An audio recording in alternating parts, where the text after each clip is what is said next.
and hear the incredible words of Rabbi Yaakov Cohen tonight.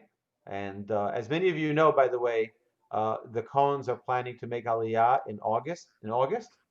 And it's a little bit too soon for us. We hope. They just canceled our flights. Uh-oh. Uh-oh. But Okay. It's all good. We're planning to leave July 26th. so we're looking forward to having the Cohens with us as long as we can have them. Till then, we're honored to have Rabbi Cohen. Without any further ado, Rabbi Yaakov Cohen. Okay. Thank you very much, Rabbi. And I thank you for the honor of doing this and sharing this. This week's Parsha is called Baaloscha. Baaloscha is when Aaron is basically gets the mitzvah of kindling the lights. And also there is, right after that, is the consecration of the tribe of Levi, that the Levis are inaugurated to become the workers in the temple and to do their service. And they have to go through a certain service. And there's a great verse here that it brings down in verse 25, Chet 28:25. And it speaks about what age that the tribe of Levi goes in to serve.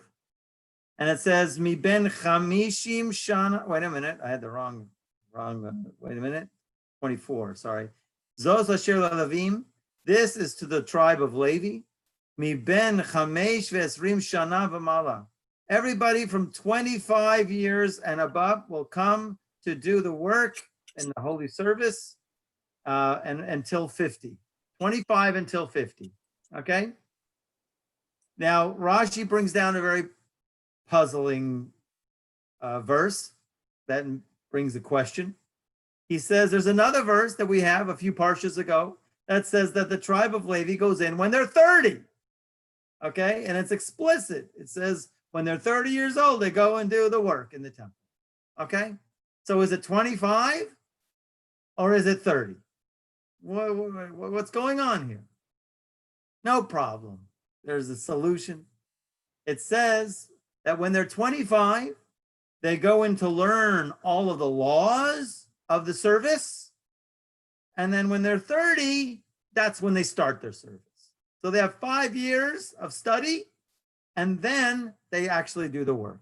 And from here, Rashi concludes, he brings a Gemara from the second Chulin. From here, a student that does not see a sign of a blessing in his learning in 5 years will not see. It's an astounding line. Fearful to the end. Again, a person who studies for 5 years and does not see a sign of a blessing will no longer see. In other words, that's it.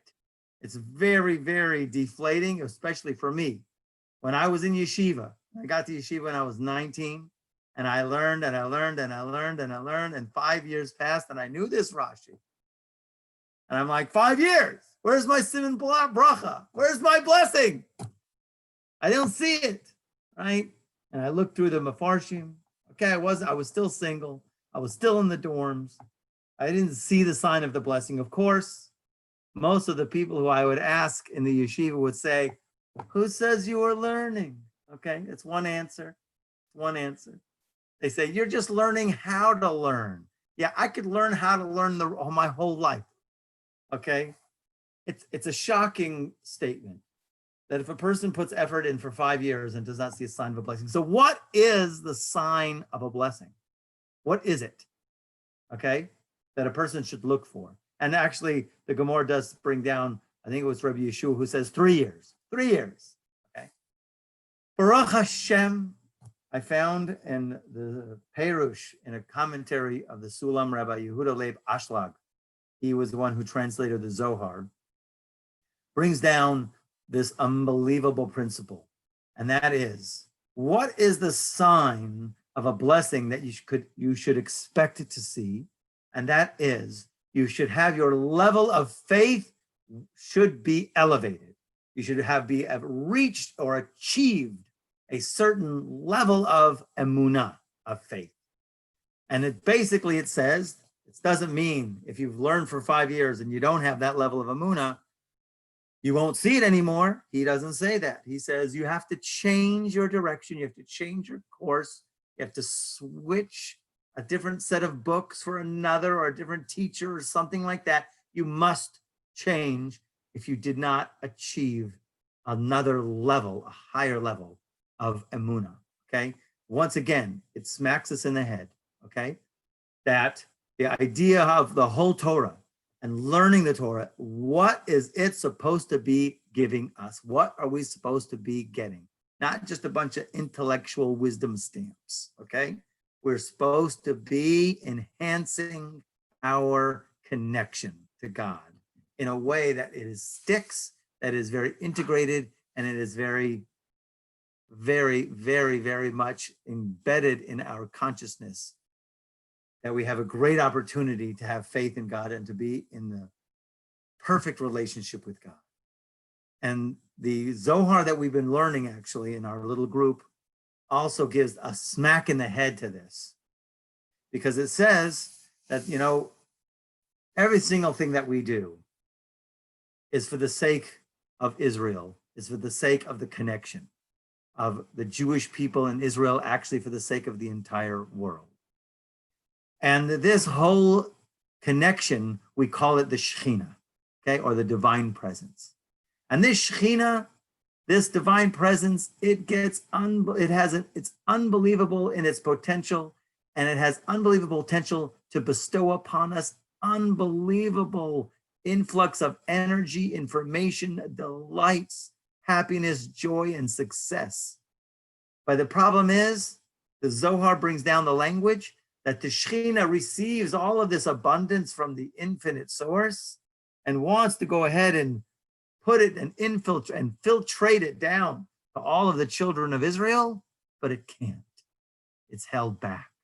Why is it held back? It only can give in drip forms, can't give in a full force, because there's no Emunah. It's an unbelievable line. It's an unbelievable idea. The Shekhinah, so to speak, the divine presence, looks down and says, I can't give in the full force because there's no Emunah, not enough Emunah. There's not enough belief, okay? And there's a lot to say about what this belief is, okay? But to end off with the idea of to enhance our Emunah is the most powerful thing we can do. And with ever and whenever, and we do get caught in situations, right, where we don't know what's happening. Things don't seem to be going as planned for whatever reason. The first reaction I teach everybody to say is, thank you, Hashem, that now I have the opportunity to now express total belief and total faith in you, okay? So the last thing is from the idea here that from the Keser Shem Tov, from the Baal Shem Tov. He brings down an interesting thing. We always have to look at the Torah in different levels. But he brings down the verse that Abraham, he went to come to the land in Parshas Lech Lecha. He finally came to the land of Israel, and there was a famine in the land. And they explain here, the Zohar explains, what does it mean by a famine in the land? Yeah, you think by it's a physical famine. It's not that, okay? The famine is chasere Emunah. They are lacking. The people there were lacking in connection. And therefore, and what does it mean? Dahayenu, how is it that he found out? How was he able to see that? Shemakilin bichvodo yitbarach. They were light in giving God honor. That is a huge idea here that is being expressed. Once again, they're being light in giving God honor. That's called lacking Emunah? Yes, it is. If you don't express faith and trust in God, you are not giving God his respect.